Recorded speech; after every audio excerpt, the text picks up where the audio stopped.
اعلان بالفور 1917 یہودی آباد ہونے شروع ہو گئے، اور اصل میں اسی کے لیے خلافت کو منسوخ کرایا گیا۔ سلطان عبد الحمید، اگرچہ یہ ترکی خلافت جو ہے مرد بیمار کمزور، پھر بھی وہ مسلمانوں والا جذبہ اتنا تھا، انہیں بڑی سے بڑی رشوت پیش کی گئی تھی۔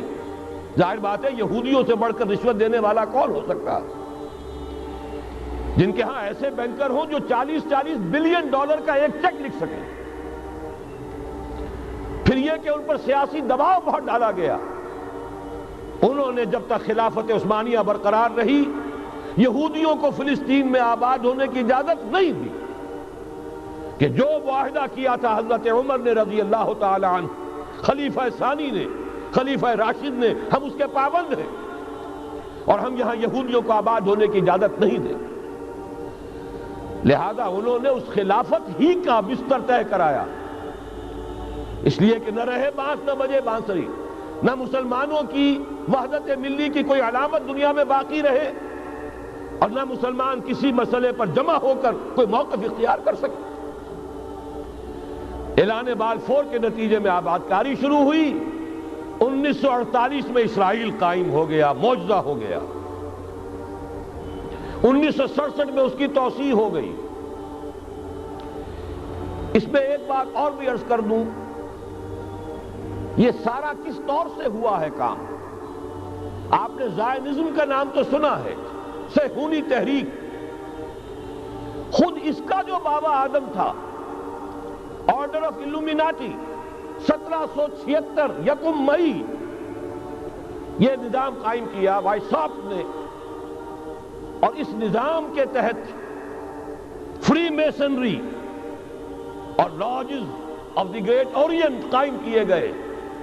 یہ سارا ہتھ کنڈا وہ ابلیسی نظام، اس کی تفصیل ایک کینیڈین آتھر نے لکھی ہے کتاب میں، پاونز ان دی گیم۔ یہ سارا دھندا ایک شیطانی چکر ہے، ابلیسی چال ہے، اور اس کے ذریعے سے اسرائیل قائم ہوا اور اس کی توسیع بھی ہوئی 1967 میں۔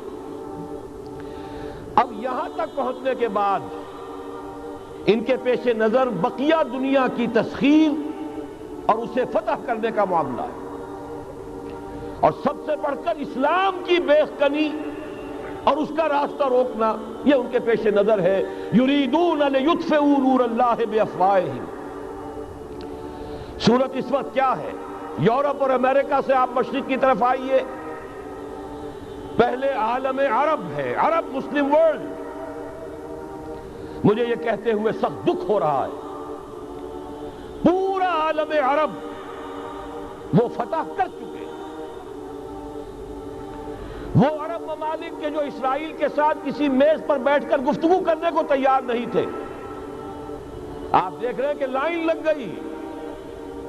کبھی صرف انور سادات نے ریکگنائز کیا تھا، پوری دنیا میں شور مچا تھا، اس پر لعنت ملامت ہوئی تھی۔ اب تو ایک ایک کر کے، وہ شاہ حسن ہو چاہے شاہ حسین ہو، اب تو وہاں سے ویزے ختم ہو رہے ہیں۔ سعودی عرب اور امارات، انہوں نے جو کچھ کاروباری بندشیں لگائی ہوئی تھی وہ ختم کر دی گئی، ان میں نرمی پیدا کر دی گئی۔ یہ صورتحال ہے کہ واقعتاً ان کی جو عالمی تسخیر کا پروگرام ہے وہ آگے بڑھ رہا ہے، اور بدقسمتی سے امت مسلمہ کا جو قلب ہے، اس امت کا قلب امیین پر مشتمل ہے۔ هو الذی بعث فی الامیین رسولا منہم یتلو علیہم آیاتہ ویزکیہم الی آخر الآیہ۔ حضور بھی امی تھے، انہی میں سے تھے صلی اللہ علیہ وسلم، لیکن آج وہ قلب جو ہے عالم اسلام کا، وہ یہودیوں کے شکنجے میں کسا جا چکا ہے۔ اکثر وہاں کے جو حکمران ہیں، امریکہ کے ایجنٹ ہیں، سٹوجز۔ یہ حالات جہاں تک عالم عرب کا تعلق ہے، تلخ حقائق ہیں جو بیان کر رہا ہوں، اس لیے کہ آپ کے سامنے رہنا چاہیے۔ یہ جو اقبال نے کہا کہ دنیا کو ہے پھر مار گئے روح و بدن پیش، ابلیس نے پھر اپنے درندوں کو ابھارا، اللہ کو پا مر دیے مومن پہ بھروسہ، ابلیس کو یورپ کی مشینوں کا سہارا۔ یہ دوبارہ ایک بہت بڑے پیمانے پر حق و باطل کا گھمسان کا رنگ پڑنے والا ہے۔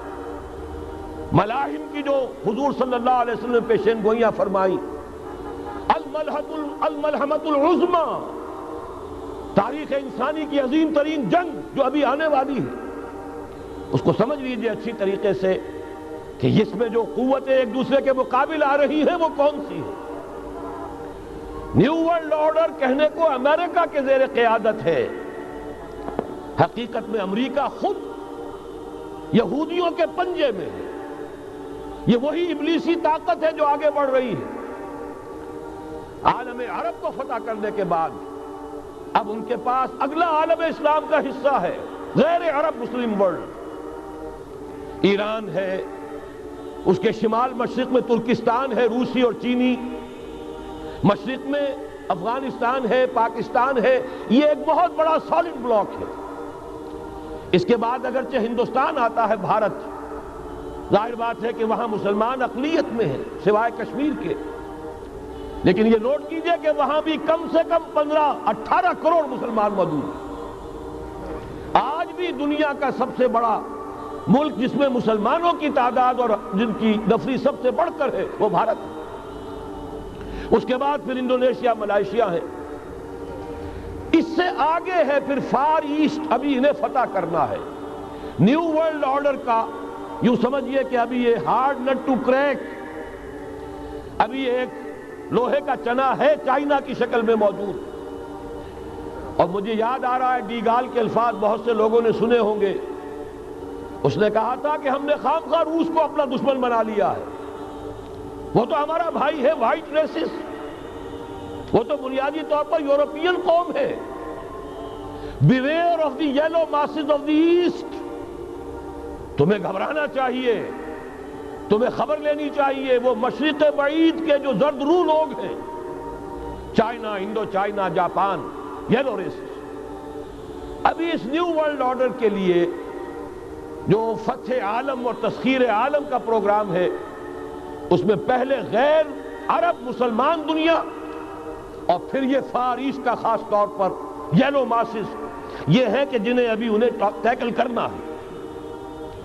اور اسی لیے میں عرض کرنا چاہتا ہوں، حقائق ہمارے سامنے رہنا چاہیے۔